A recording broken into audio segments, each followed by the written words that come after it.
रहबर सिंध साईं जीएम सैयद जो फरमान दुनिया शाहिद आहे त जिन गिरोहनि जी पॉलिसी नफ़रत ते रखियल आहे उहे न सिर्फ़ पाण तबाह थिया लेकिन उन्हनि पाण सां गॾु पंहिंजिन क़ौमुनि खे बि वॾो नुक़सान पहुचायो आहे।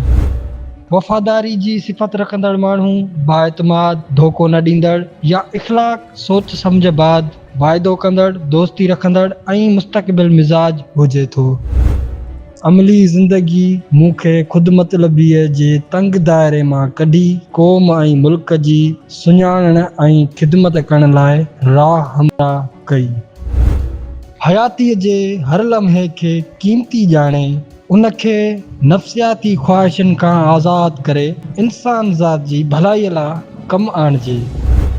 सिंधी क़ौम हाणे जहालत जी ऊंदाही रातियुनि मां निकिरी रही आहे ऐं वक़्तु अची वियो आहे त हू पंहिंजे ख़िलाफ़ सॾजंदड़ साज़िशुनि खे क़बूल करण खां इनकार करे उन्हनि ख़िलाफ़ मज़ामत करे।